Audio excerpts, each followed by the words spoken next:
반갑습니다. 백두대간 인문기행 67화 지리산 1편입니다. 행여 지리산에 오시려거든 행여 지리산에 오시려거든 천왕봉 일주를 보러 오시라.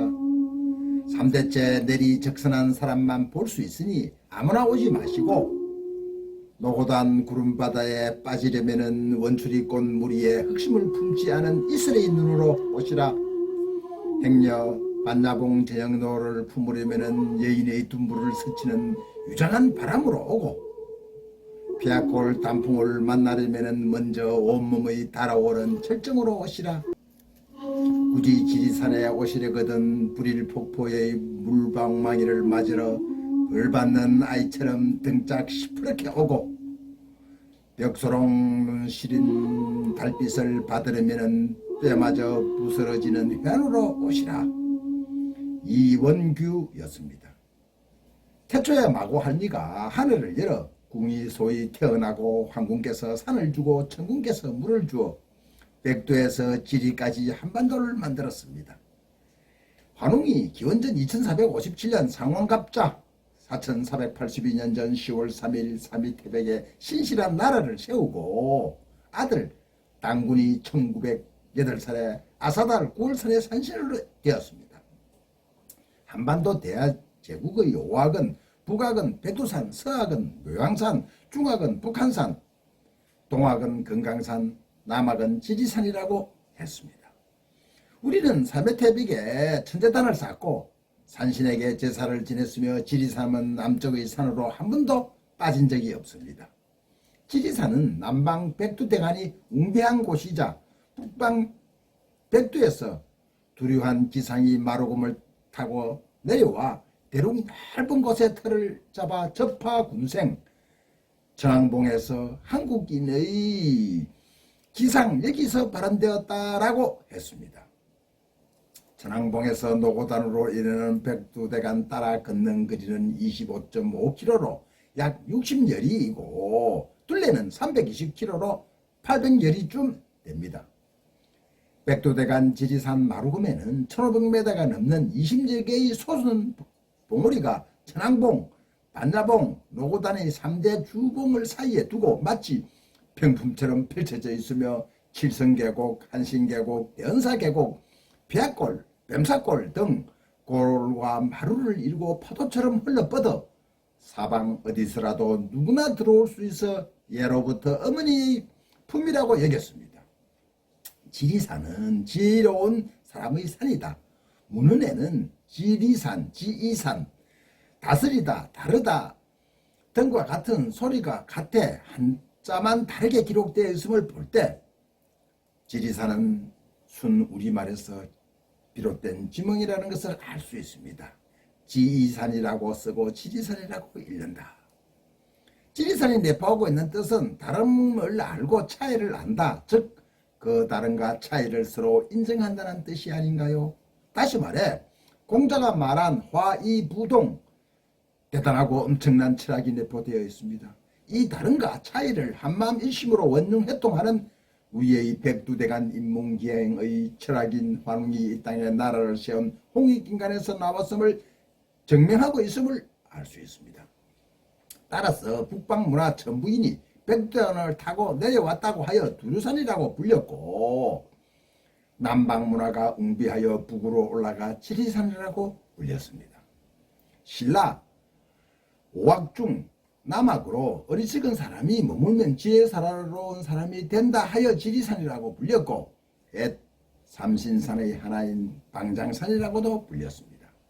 조선 선비들은 지리산이라는 지명보다도 두류산이라고 많이 불렀습니다. 이는 일련이 말한 삼위태백을 백두산으로 여겼기 때문입니다. 따라서 백두산에서 흘러내려온 산, 즉 남방문화가 낭낭정맥을 타고 올라온 남방문화와 어우러져 터를 잡은 곳이란 뜻이기도 합니다. 일찍이 최초원이 말한 풍류의 참뜻, 즉 전체성을 확인하는 지명이기도 합니다. 자고로 어질고 인자한 사람은 산을 좋아하고 지혜로운 사람은 물을 좋아한다고 했습니다. 산과 물은 그런 의미에서 같다고 할 수 있습니다. 바다는 산에서 내려오는 고갱 계곡물로 시냇물로 강물을 이루고 모두를 받아들입니다. 서로 다른 물이 바다에 모이면 이제는 더 이상 서로가 아닌 하나입니다. 불로장생 도인을 꿈꾸며 혹은 난리를 피해 또는 호연지기를 위해 들어온 사람들 모두 제각각의 사정으로 들어왔지만 산은 선과 악을 좋고 나쁨을 구분하지 않았습니다. 산은 자신이 품은 아는 모든 것에 차별을 두지 않았습니다. 그래서 산에서는 하나가 된다는 것입니다. 그런 의미에서 산과 물은 둘이 아닙니다. 태고에 마고알미가 하늘을 열고 한반도에서 산신령이 되었습니다. 반만년 전 환웅 당건 왕금이 나라를 다스리다 산으로 들어가 돌 산신이 되었듯이 사람들은 죽으면 돌 산신이 되기를 기원했습니다. 당시 한반도에 가장 많은 선진화된 고인돌 문화가 자리를 잡았습니다. 전 세계의 40%입니다. 북부유를 세운 해모수가 웅심산으로 들어가 산신이 되고 신라 석탈해가 도암산 산신이 되었습니다. 불교가 들어오면서 산신이 부처나 보살이 되었습니다. 금강산에는 법기보살이, 오대산에는 문수보살이, 낙가산에는 간음보살이 삼신이 되어 중생을 제도하고 있습니다. 지리산에 자리 잡은 불교 화엄사상은 이 세상 삼라만상 모두가 끝없는 시간과 공간 속에서 서로의 원인이 되나 서로 대립하지 않고 대립을 초월하여 하나로 융합하고 있다는 아주 큰 사상을 심었던 것입니다. 이 화엄사상은 백두대간을 타고 내려온 환웅의 홍익인간과 일맥상통한 곳이 바로 지리산입니다. 그래서 신라의 천재 최치원은 당나라를 두루 살펴본 후 신라로 돌아와 낭랑비서문에 구규현묘지도 왈풍류라고 했습니다.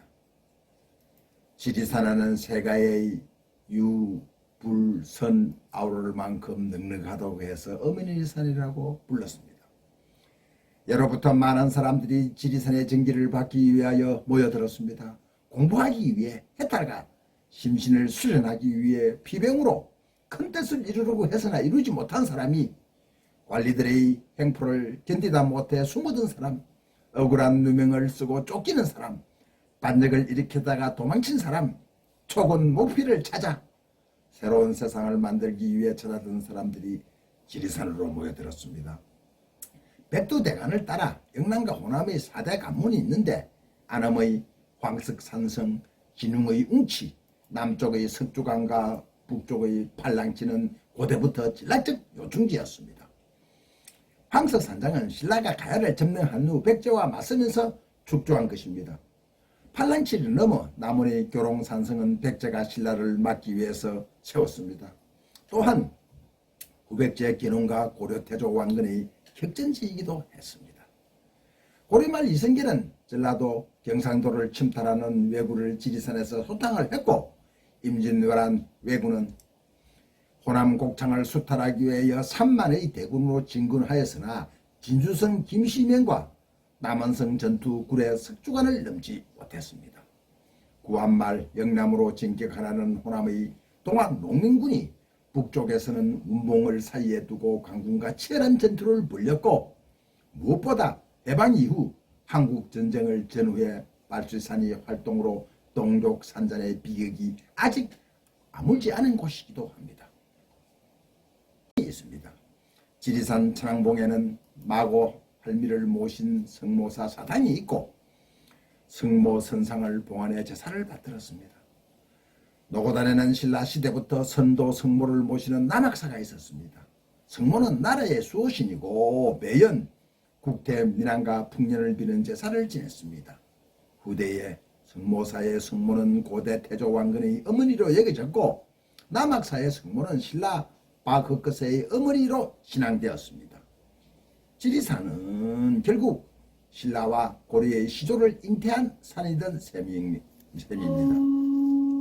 지리산 성모는 나라의 시조를 낳은 것만 아니라 안나봉의 반나도인가를 만나 혼인을 하여 8명의 딸을 낳아 무속을 가르쳐 팔도에 하나씩 시집 보내 무속을 행하도록 했습니다. 이처럼 고대에서 근현대에 이르기까지 백두대간의 역사와 철학, 종교와 삶이 고스란히 간접된 산이 지리산입니다.